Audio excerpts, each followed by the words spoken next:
여러분, 십자가 하면은 뭐가 떠오르시죠? 아마도 여자분들은 우리 목걸이, 십자가 목걸이를 아마 생각하실 겁니다. 또 뭐 안 믿는 분들 같은 경우는 한국의 밤하늘을 빨갛게 수놓은 아마 빨간 교회의 십자가를 생각할 수도 있고요. 제가 미국에 섬겼을 때 저희 교회 옆에 옆블럭에는 공동묘지가 있었습니다. 교회 옆에 주로 이렇게 공동묘지가 있는 그런 미국은 교회들이 많죠. 거기 보면 이렇게 비석에 십자가가 까맣게 새겨져 있는 이제 그런 광경도 이제 생각이 납니다. 그러나 2000년 전 이제 십자가는 사형틀이었습니다. 그것도 가장 극악무도한 죄인을 죽였던 사형틀이 바로 복음의 핵심이 되었다. 이제 이것은 참 놀라운 것입니다. 여러분이 뭐 잘 아시다시피 유대교의 가장 핵심되는 이미지가 있다면 그것은 다윗의 별이죠. 또 뭐 불교의 이미지 그러면은 여러분 뭐 히틀러를 연상하게 하는 그 만자, 이 만자의 의미는 아주 아주 길한 그런 운을 이렇게 연상시키는 그런 이미지가 있다고 그렇게 얘기하지 않습니까? 이제 뿐만 아니라 뭐 이슬람의 이미지 그러면은 이렇게 돔이 이제 금으로 이제 완전히 돔 전체가 금으로 되어 있고 그 위에 이제 초승달의 이미지를 여러분은 아마도 연상하실 것입니다. 그런데 우리 기독교의 이미지는 다름 아닌 십자가, 그것도 이제 사형틀이다라고 하는 것이죠.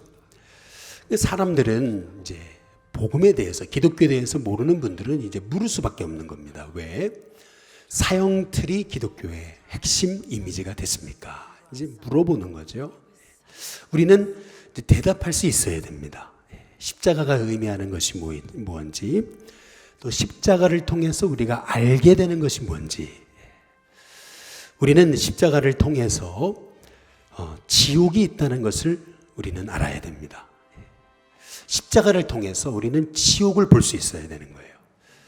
정확히 말씀드리면 예수님의 십자가는 우리를 지옥의 권세에서 해방시키신 것임을, 십자가를 통해서 나를 지옥의 저주에서 해방시키셨다고 하는 사실을 우리가 깨달아야 되는 것입니다.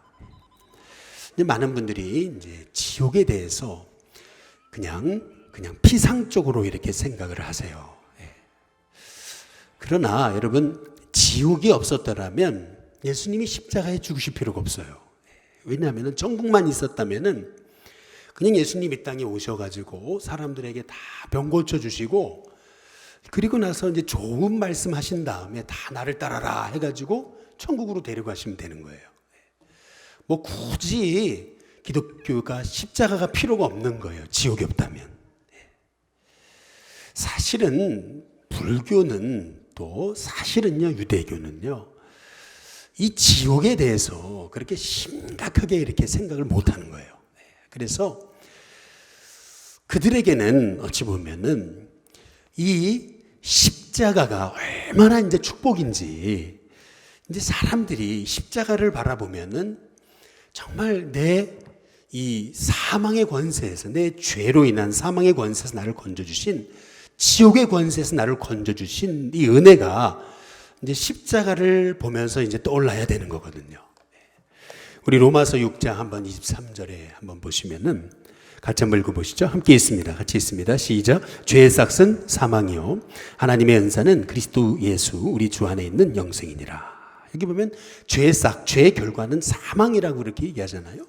그러니까 죄의 결과는 사망이다. 여기 사망이라는 것은 결국 지옥이라는 거예요. 죄 짓는 인생은 다 지옥 갈 수밖에 없다는 거예요. 우리 힘으로는 그 지옥의 권세에서 해방받을 수가 없는 거거든요. 왜냐하면 다 죄 가운데 빠진 사람들이니까. 내 힘으로는 이 죄의 권세에서, 지옥의 권세에서 빠져나올 수가 없는 거예요. 그런데 십자가의 은혜로 우리가 죄에서 해방받고 이 지옥의 권세에서 해방받았다는 것이 십자가를 바라보면은, 십자가를 바라볼 때 우리는 죄의 권세를 볼 뿐만 아니라 우리가 지옥을 볼 수 있어야 되는 것입니다. 박보영 목사님이라고 제가 지난번에 늘푸른학교 때 지난 수요일에도 잠깐 소개를 드렸는데 우리 감리교 목사님이시죠. 근데 이분은 본래 의사였습니다. 아버지가 목사님이셨는데 교회에서 어렸을 때 맨날 성도들이 싸우는 모습 보고 상처받고, 그리고 아버지가 강압적으로 이제 신앙 교육을 시키시니까 거기에 마음이 튀어가지고 나중에 내가 아버지하고 교회에서 자립하는 방법은 내가 공부를 열심히 하는 거다. 그래서 쭉 공부해가지고 이제 의사가 돼가지고, 의사가 되고 나니까 돈도 벌고, 그리고 이제 굉장히 이제 살 만큼 됐잖아요. 뭐 이렇게 좀 땅 투기도 하고 했는데 이게 너무 그냥 대박이 터진 거죠. 그러니까 너무 세상적으로 부족한 게 없잖아요. 그러니까 목사님 아들이었음에도 불구하고 그야말로 썬데이 크리스찬이 되고 그야말로 술, 담배 다 하면서 세상 누릴 거 다 누린 거죠. 이제 그러던 어느 날 결국 하나님이 가만히 내버려 주시겠습니까? 하나님이 치시는 거죠. 결국 가정은 깨지고 아들 하나 있는 아들하고 같이 집에 이렇게 외로이 있는데 아들의 얼굴이 그렇게 외로워 보이더라는 거죠. 엄마는 나가고 집을 나가고 그 아들하고 단둘이 있는데 아들의 얼굴이 너무 슬퍼 보이는데 그 얼굴을 보는데 갑자기 말이죠. 갑자기 심장이 1분에 300번 이상 뛰기 시작하는데 아들한테 딱 한마디 얘기하고 쓰러졌다는 거죠. 119 하고 쓰러졌다는 거예요. 그래서 이제 병원에 가가지고 뭐 강남 성모병원에 가가지고 가진 그 검사도 하고 했지만은, 그러나 도대체 이게 원인이 밝혀지지 않더라는 거죠. 하나님이 역사하시는 건데 인간의 방법으로 나을 수가 없는 거죠. 뭐 병원에 가서 이 병원 저 병원에 가봐도 이게 낫지 않더라는 거죠. 자기네 의사기 때문에 기적이라는 것을 믿지 않았다는 거죠. 더욱이 목사님의 아들이면서도 어렸을 적 너무나 교회에 상처받고 아버지의 강압적인 신앙 교육 때문에 너무 상처받았기 때문에 하나님이 계신다 자기는 부인했다는 거죠. 그러던 어느 날 하나님의 천사를 보내셔서 이 가슴에 있는 이 심장을 하나님께서 도려내시고, 그리고 새롭게 만져주시는 것을 경험하면서 이제 기적적으로 치유를 받습니다. 그리고 이제 목사가 되는 거거든요. 근데 그 과정에서 입신에 이제 들어가게 됐던 때가 있더라는 거죠. 그러면서 이제 이번에 하시는 말씀이 뭐냐면, 자기가 오늘 당장 죽는다면 나는 반드시 하고 싶은 설교, 내가 해야 되는 설교, 내가 하나님 불러가신다면은, 오늘 밤에 불러가신다면 나는 이 설교를 반드시 해야 된다는 설교, 그것은 바로 천국과 지옥에 대한 설교라는 거예요. 자기가 그 입신 상태에서 지옥을 갔는데 지옥에 가보니까 아주 끈적끈적한 모에 이렇게 들어갔는데 이게 뭔가 이렇게 봤더니 그게 이제 벌레들이라는 거예요. 이 벌레가 자기 몸에 있는 구멍이란 구멍은 다 찾아 들어가는 거예요. 코에도 귀에도 눈에도 구멍이란 구멍에 다 들어가는데 얼마나 고통스럽든지, 그러다가 그 고통 가운데 죽었대요. 그런데 또 얼마 있다 다시 깨어나는데 다시 그 고통이 시작되는데 그 고통이 영원하더라는 거죠. 그게 이제 지옥이라는 거예요.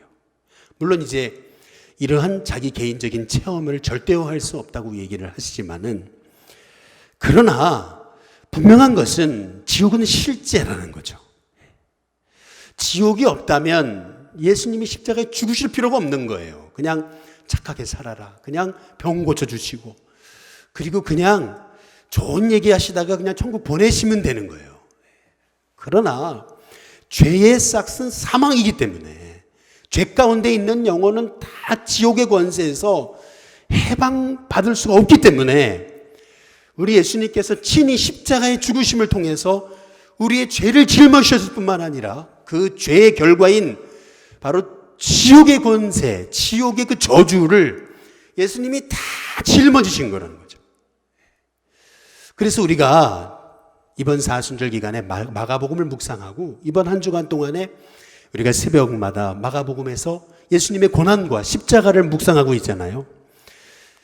그 믿었던 제자가 배신하고 믿었던 제자들이 예수님 부인하고 말이죠. 사람들이 조롱하고 비웃고 결국 십자가에 못 박히시잖아요. 근데 예수님이 그 십자가 위에서 그 고통을 당하시면서 하셨던 말씀이 목마르다라 하시는 거잖아요. 그리고 마지막 오늘 여기 말씀해 보니까 마가복음 27장 46절인 거죠. 같이 한번 읽어보시죠. 같이 읽습니다. 함께 읽습니다. 시작. 제9시쯤에 예수께서 크게 소리질러 이르시되 엘리 엘리 라마 사박다니 하시니 이는 곧 나의 하나님 어찌하여 나를 버리셨나이까 하는 뜻이라. 여기 보면은 예수님이 우리 아버지 하나님에 대해서 늘 아빠 아버지라고 부르셨던 예수님이 겟세마네 동산에서도 아버지라고 부르셨던 예수님이 십자가 위에서는 나의 하나님이라고 부르시거든요. 아버지라 부르셨던 예수님이 나의 나의 하나님이라고 불러요. 부르시면서 어찌하여 나를 버리셨습니까? 라고 얘기하시잖아요. 십자가 위에서 예수님은요, 하나님과의 친밀함이 끊어졌다는 얘기입니다. 아버지라고 예수님이 하나님을 부르셨는데 늘 십자가 위에서는 아버지라고 부르지 않으세요. 하나님이에요. 이것이 의미하는 것은 하나님과 예수님 사이의 관계가 끊어졌음을 얘기하는 거예요. 그래서 어찌하여 나를 버리셨습니까? 다시 말해서 십자가 위에서 가장 큰 고통은 손에 못 박히는 것도 아니고 발에 못 박히는 것도 아니고 옆구리에 창에 찔리신 것도 아니고 사람들의 조롱도 아니었고 십자가에서 가장 큰 고통은 뭐였냐면 하나님께 버림받는 그러한 그 경험이었다는 거예요. 그것이 예수님께는 가장 큰 고통이었다는 거예요. 근데 여러분 그거 아십니까? 지옥의 가장 큰 고통은 실은 벌레들이 내 코에 들어오고 눈에 들어오고 귀에 들어와 가지고 내가 그 고통 가운데 헤매는 그것이 지옥의 가장 큰 고통이 아니라 사실은 지옥의 가장 큰 고통은 하나님 날 버리셨다는 겁니다. 그 하나님께 버림받은 그 고통, 그것이 바로 지옥의 고통이라는 거예요. 근데 그 지옥의 고통을 예수님이 다 당하신 거예요. 십자가 위에서 겪으신 그 모든 고통의 그 내용은 다름 아닌 지옥이라는 거예요. 예수님이 십자가 위에서 그 모든 우리가 당해야 될 그 지옥의 고통을 다 당하셨다는 거예요. 그래서 예수님의 십자가로 바로 우리가 그 지옥의 그 저주에서 우리가 해방받았다는 거예요. 그래서 십자가를 볼 때 우리는 지옥을 볼 수 있어야 되는 거예요. 나를 지옥의 권세에서 해방시켜 주신 그 십자가의 은혜를 우리가 경험하게 되고 고백할 수 있을 때 우리가 이 구원받은 게 얼마나 큰 은혜인지, 그래서 이 구원받은 감격이 얼마나 놀라운 건지, 그래서 이 구원받은 감격을 가지고 내가 세상 사람들에게 십자가와 부활을 전하는 것이 얼마나 놀라운 것인지를 우리가 깨달아 알아야 된다는 겁니다. 베드로전 3장 18절에서 19절에 그래서 이렇게 얘기하는 거예요. 18절 같이 한번 읽어보시죠. 함께 읽겠습니다. 함께 있습니다. 시작. 그리스도께서도 단번에 죄를 위하여 죽으사 의인으로서 불의한 자를 대신하셨으니 이는 우리를 하나님 앞으로 인도하려 하십니다. 육체로는 죽임을 당하시고 영으로는 살리심을 받으셨으니 19절 그가 또한 영으로 가서 어디요? 옥에 있는 영들에게 선포하시는 겁니다. 십자가에서 모든 지옥의 저주를 담당하신 예수님이 십자가에 못 박혀 그 죽으셨던 3일 동안 지옥에 가셔서 영혼들에게 선포하신 겁니다. 지옥의 저주는 떠났다. 지옥의 권세는 끝났다. 사망의 권세는 끝났다. 선포하셨다는 겁니다. 예수님의 죽으심은 우리가 당할 지옥의 권세에서 우리를 건져주신 거라는 겁니다. 내가 받았어야 될 지옥의 저주, 지옥의 고통, 지옥의 이 불행을 바로 우리 예수님께서 십자가에서 친히 담당하심으로 그 지옥의 저주에서 우리를 해방시키신 것이 바로 십자가라는 겁니다. 그래서 여러분 십자가보다 더 큰 복은 없는 것입니다. 십자가보다 더 큰 복은 없다. 여러분 믿으시기를 주님의 이름으로 축복합니다. 한번 따라해 보겠습니다. 십자가보다 더 큰 복은 없다. 그래서 어떤 분이 이런 얘기를 하는 것을 종종 들어요. 교회 다녔는데 복은 하나도 못 받았다고. 교회 다녔더니 복이 하나도 없다고. 이제 교회 뭐 다니면 복 받는다 그랬는데 복 받은 게 하나 없다고 이제 이런 분들이 있어요. 근데 이게요, 십자가를 몰라서 그런 거예요. 십자가가 나를 지옥의 권세에서 해방시키신 거거든요. 여러분, 그거보다 더 큰 복이 어디 있습니까? 지옥에 떨어질 수밖에 없는 나를, 죄의 싹은 사망이에요. 지옥에 떨어질 수밖에 없는 나를 십자가의 은혜로 지옥의 저주에서 해방시키시고, 예수님 십자가에 죽으셨을 뿐만 아니라 부활하셔서 예수님 믿는 자마다 내게 영원한 생명을 허락하셨잖아요. 여러분, 그것보다 더 큰 복이 어디 있습니까? 우리가 천국과 지옥이 있다는 것을 안다면, 우리가 천국과 지옥이 진짜 확실히 실제하는 곳이라고 안다면은 십자가보다 더 큰 복은 없는 겁니다. 지옥을 또 천국을 그냥 관념적으로 생각하니까, 죄를 그냥 단순히 그냥 다 짓는 거라고 생각해 버리니까, 그러니까 십자가가 이렇게 큰 복이라는 것을 모르는 거죠. 정말 지옥이 있다고 믿는다면은 여러분, 십자가는 복 중에 복인 거예요. 이 지옥의 저주에서 나를 해방시키시고 나에게 영원한 생명을 허락하신 그 은혜, 여러분, 그것보다 더 큰 복이 어디냐는 거죠. 여러분이 예수님을 나의 구주로 믿고 죄사함을 얻어 구원받은 하나님의 백성이라면 여러분은 이 땅에서 가장 큰 복을 받은 사람들입니다. 나보다 더 큰 복을 받은 사람은 없는 거예요. 여러분, 지옥은 있어요. 십자가를 볼 때 지옥을 봐야 됩니다. 내가 가야 될 지옥을, 내가 받았어야 될 저 지옥의 저주를, 내가 받았어야 될 저 지옥의 고통을 예수님이 십자가에서 다 당하신 거구나.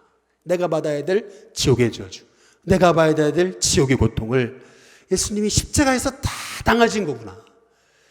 그 십자가가 그래서 나에게는 축복이구나. 십자가를 통해서 내가 지옥의 저주에서 해방받아 내가 생명의 자녀가 됐다는 것을 우리가 생각할 때, 여러분, 이것보다 더 큰 은혜가 어디 있습니까? 저는 우리 일신교회 성도님들이 이 십자가를 통해서 나를 지옥의 저주에서 건져주신 하나님, 이보다 더 큰 복은 없고 이보다 더 큰 은혜는 없음을 고백하면서 오늘 성찬을 받으실 때, 여러분, 십자가는 단지 죄사함의 권세만 얘기하는 게 아니에요. 십자가는요, 예수님 십자가에 못 박히실 때 나도 함께 십자가에 못 박힌 겁니다. 내가 그리스도와 함께 십자가에 못 박혔나니 그런즉 이제는 내가 사는 게 아니에요. 내 안에 누가 사세요? 그리스도께서 사시는 거예요. 이것이 믿음의 삶이고, 이제 내가 육체 가운데 사는 것은 나를 사랑하사 나를 위하여 자기 몸을 버리신 바로 하나님의 아들 그리스도를 믿는 믿음 안에 사는 거거든요.